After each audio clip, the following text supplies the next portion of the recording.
Um dia, quando eu ainda era protestante, me veio o questionamento que não tinha lógica esses católicos, teólogos, ao longo dos séculos, muito mais inteligentes do que eu, acreditarem em santos, adorarem imagens, serem idólatras. Tem alguma coisa errada. Olá pessoal, tudo bom com vocês? Sejam bem-vindos a mais um vídeo aqui no canal. E hoje eu trouxe um vídeo muito pedido por vocês que é sobre santos. Tanto para você católico que recebeu esse questionamento de que santos são idolatrias e tá meio perdido na resposta, quanto para você protestante que não entende, que acha que os católicos são burros. Eu também já achei isso. Calma que eu vou te explicar. Eu demorei a fazer esse vídeo porque eu roteirizava ele e parecia que nunca tava bom. Mas é claro, eu tô resumindo uma questão tão incompreendida em um vídeo de, sei lá, menos de 20 minutos. É claro que eu não vou conseguir explicar tudo. É o resumo do resumo do resumo. Então aqui eu trouxe 10 principais objeções e explicações sobre os santos. Eu espero que você assista esse vídeo de coração aberto e busque realmente entender. E santos, imagens, não é a principal diferença entre o catolicismo e o protestantismo. O próprio teólogo protestante Karl Barth diz que essas são questões pueris e sem importância. Você pode plenamente continuar sendo protestante e entendendo a questão dos santos. Novamente, se você achava que essa era a principal diferença entre as duas igrejas, estude. Eu também já achei que católicos eram burros, que eles eram idólatras, eu li em minha plena ignorância. Primeira questão, só Jesus é o nosso intercessor. Nós ouvimos muito esse questionamento de que só Jesus é o intercessor, só Jesus pode interceder por você. Então, por que você pede para um irmão da igreja orar por você? O pastor orar pra você? Se só Jesus é o intercessor, por que o pastor vai interceder por você orando? Isso é uma intercessão. Mas os santos estão mortos. Calma que a gente vai chegar lá. Mas você percebe que em menos de um minuto, esse argumento de que só Jesus é o nosso intercessor caiu por terra? Se os protestantes, acho que todo mundo, né? Se você pedir pra alguém orar pra você, essa pessoa vai orar por você, né? Se ela tiver ali um bom coração. E isso é interceder. Segundo, só Jesus é santo. Sim, Jesus é santo.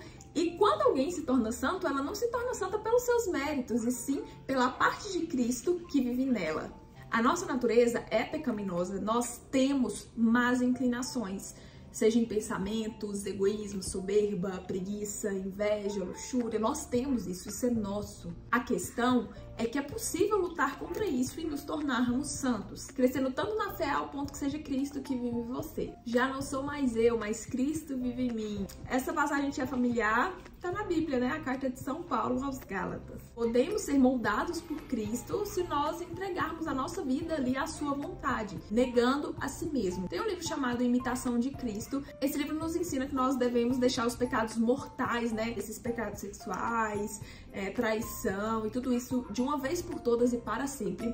E os pecados veniais, inveja, fofoca, se nós lutarmos a cada ano para terminar com um pecado venial, em alguns anos nós nos tornaremos santos. É muito difícil você se livrar de todos esses hábitos ruins, como a fofoca, por exemplo, que era uma coisa que eu fazia muito, falar da vida dos outros.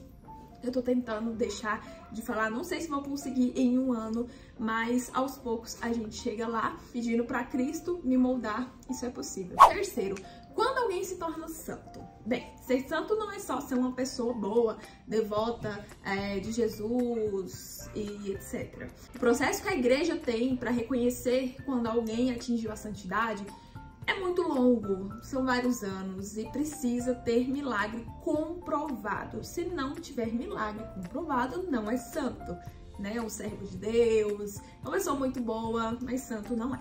Essa parte aqui de processo de beatificação é uma coisa que eu não entendo muito, mas se você quiser, você pode pesquisar por algum sacerdote que vai te explicar muito melhor. Quarto ponto, que acho que deveria ser um dos primeiros, né? Santos não são deuses. Nós não achamos que aquele santo é Deus, gente. Não! Santos são pessoas, assim como eu e você, que tiveram essa vida de renúncia, de martírio, uma vida realmente disposta a viver para Cristo. Seria idolatria se colocássemos os santos no lugar de Deus. Mas não é isso que acontece. Pelo contrário, os santos eles são justamente para nos aproximar de Deus, né? E a intercessão deles nada mais é do que a oração. O milagre vai acontecer pela oração que ele fez. E aí, cada santo tem a sua história, né, de vida e cada um pode te inspirar. José Maria Escrivá, por exemplo, ele foi um padre espanhol que ele nos ensina a ser santo no dia a dia. Entregar o nosso sofrimento diário, né, os problemas que passamos, servir ao nosso esposo, ao nosso trabalho, tudo que fizer, entregar para Deus, fazer aquilo para Deus. Ele é conhecido como santo do cotidiano. E falando sobre isso, eu vou partir para o quinto ponto, que é quando eu pedi a intercessão de um santo pela primeira vez. Mesmo já frequentando a Igreja Católica, essa questão dos santos ela era um pouco complicada para mim. Primeira vez que eu pedi a intercessão de um santo, eu tava com esse rapazinho aqui, que eu tinha acabado de sair da UTI. O parto dele foi prematuro, foi bem complicado, assim, ele deu icterícia. Eu fiquei desesperada, sem saber o que fazer, eu tava perdida ali com meu bebezinho, eu fiquei sozinha, sem acompanhante, sem meu filho, sem ninguém depois do meu parto. E ali, naquele sofrimento com meu filho, eu me lembrei de quem? Maria! O parto de Nossa Senhora, o parto do Salvador do mundo, foi em um estábulo.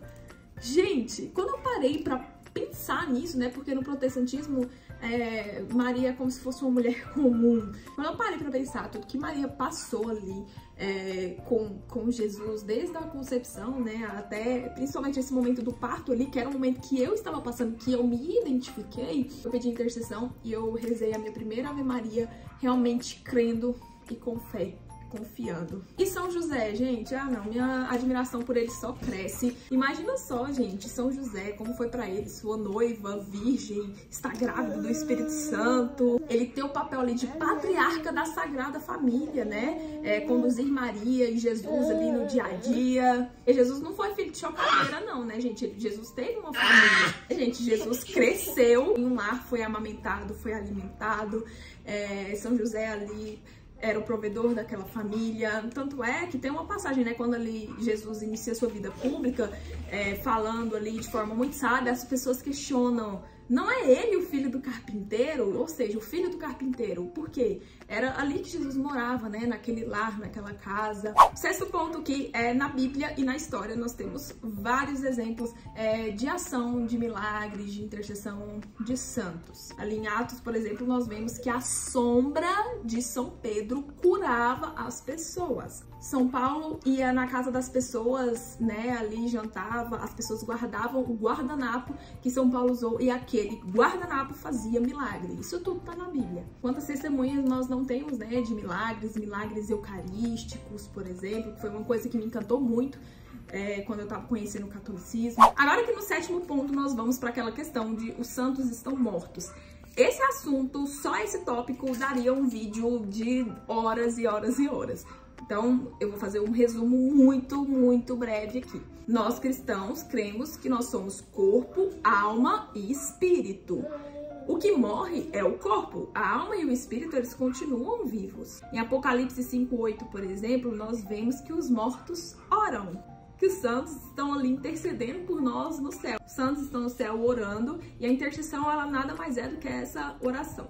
Jesus ali, né, crucificado, prestes a morrer, disse a São Dimas, ainda hoje estarás comigo no paraíso.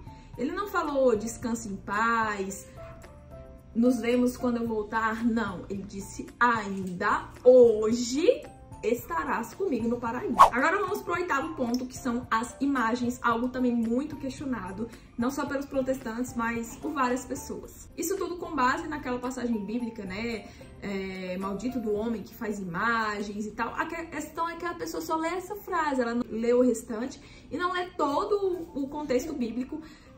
Partes, inclusive, que Deus ordena que se façam imagens. Pois é, acho que o povo só lê essa parte aí e esquece o resto da Bíblia. Os querubins da Arca da Aliança, a serpente de bronze do deserto, foi a liturgia desses domingos aqui passado, né? Deus ordenou que fosse feita uma serpente de bronze e quando a pessoa que estava cega olhava para a serpente, ela se curava, não era isso? Pois é, a serpente de bronze, uma imagem, Deus mandou fazer aquela imagem. A Arca da Aliança. As paredes do Templo de Salomão eram repletas de imagens. E o que são as imagens? As imagens, novamente, aquilo ali não são deuses. As imagens são uma representação, assim como uma foto, por exemplo. Meu avô faleceu, quando eu vejo uma foto dele eu me emociono, eu beijo a foto às vezes, eu lembro de tudo. A imagem, ela é isso, ela é uma representação. Eu não creio que o meu avô está ali naquele pedaço de papel, você também não. Bandeira, né? Qualquer bandeira, e quando a pessoa vai cantar o hino do seu país, ela reverencia a bandeira, ela olha para a bandeira enquanto canta o hino, e ela não está reverenciando um pedaço de pano ali da bandeira, ela está reverenciando a pátria representada por aquela bandeira, é uma representação. Ah, mas se é só representação, então por que os católicos ficam tão furiosos quando as pessoas quebram as imagens, queimam? Gente, pelo amor de Deus, isso é falta de educação, falta de respeito com qualquer pessoa de qualquer religião, você desrespeitá-la, você quebrar uma imagem. Se alguém chegar aqui em casa, alguém que não gosta de mim, pegar uma foto da minha família e rasgar ela, eu não vou admitir isso. Isso é uma falta de respeito. Não porque eu creio que a minha família tá ali naquela foto, é óbvio, mas é pelo que aquilo representa. E você sabia que em várias denominações protestantes a mera imagem mental que você faz de Deus é idolatria? Pois é, eu não sabia disso, descobri aí estudando sobre esse. Já que a gente tá falando de idolatria, aqui no 9º ponto, eu queria falar que alguns católicos que não conhecem a sua fé, não entendem, não buscam conhecimento, realmente idolatram, realmente praticam ali paganismo e idolatria.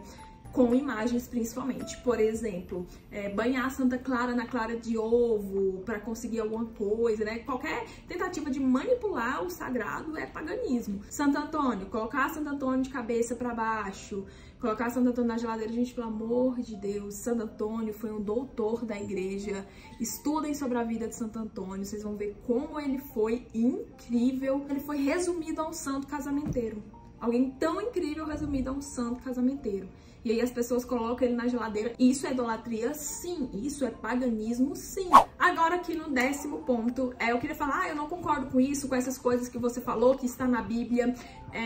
Isso é muito complicado. O professor Eduardo Faria, por exemplo, ele fala que isso de pedir aonde está isso na Bíblia é muito perigoso, porque quando alguém pergunta aonde está isso na Bíblia, ela não está confiando na Bíblia, e sim na própria capacidade dela de interpretar a Bíblia. As pessoas não sabem interpretar textos recentes, não sabem. Imagina textos da Bíblia que foram escritos há centenas, milênios atrás. Aproveitando para falar da Bíblia, se não fosse a Igreja Católica, nós nem conheceríamos quais livros pertencem ou não ao Novo Testamento, por exemplo. Quais livros foram realmente inspirados ou não. Se não fosse a patrística, protestantes tradicionais, como os presbiterianos, por exemplo, não creriam na divindade de Cristo, na Santíssima Trindade, no cânon do Novo Testamento. Isso tudo graças à patrística, graças a Santo Agostinho, Atanásio, Ambrósio, todos devotos de Virgem Maria, todos oravam pelos mortos, criam na santidade. Então, novamente, gente, estude. Para finalizar aqui, eu queria indicar algumas fontes de estudos para vocês. O professor Eduardo Faria, que eu citei agora há pouco, ele era um pastor presbiteriano por vários anos, e aí confrontado por um pastor batista, ele foi estudar a patrística, e nesses estudos, através do estudo, ele se converteu ao catolicismo. É óbvio que não foi em instalar de dedos, né? Esse processo de conversão, principalmente por um pastor tão respeitado, não é simples, gente. É um processo doloroso, de renúncias. Ele tem cursos, ele faz live todos os dias, gratuitamente, aqui no YouTube, no Instagram. Vou indicar 3, né? Professor Eduardo, os cursos do Padre Paulo Ricardo, que eu já indiquei aqui pra vocês. Padre Paulo, tem vídeos aqui no YouTube mesmo, aquele vídeo que eu falei, por exemplo, sobre Calbart. Padre Paulo Ricardo tem um apostolado aqui na internet, né? Há vários e vários e vários anos. São conteúdos riquíssimos, é um homem muito sábio. E também temos a minha biblioteca católica, né? É uma assinatura que você faz e você recebe ali os livros. Todo mês tem um livro diferente. Esse livro que eu citei aqui, A Imitação de Cristo, já foi um box desse mês. É só você buscar lá no Instagram, @minha biblioteca católica. Se você quiser me acompanhar por lá também, é @LarissaCostaBS. Lá eu mostro mais o meu dia a dia, a minha vida de mãe. Tenho um Romeuzinho aqui de 1 ano, tô grávida de 8 meses da Isadora. Eu não fico falando tanto de religião assim lá, porque recebemos muito ataque, né? Eu já falei sobre aborto lá, né? Que não tem como você ser cristão e apoiar o aborto. E as pessoas desejaram coisas horríveis pra mim, desejaram que eu fosse estuprada. Enfim, gente, aqui eu tento postar um vídeo ao mês sobre catolicismo. Eu já tenho um vídeo sobre batismo em crianças, explicando por que nós católicos batizamos crianças. Algumas denominações protestantes também, né, batizam crianças. No caso, você queira me acompanhar por aqui, principalmente se você for mulher, eu sou esteticista, eu dou várias e várias dicas aí pra você ficar linda em casa e gastando pouco. Espero que vocês tenham gostado do vídeo. Novamente, se você tem muitos questionamentos, vá atrás e busque a resposta. Não fique aí nos achismos, tá bom? Um beijo e até a próxima!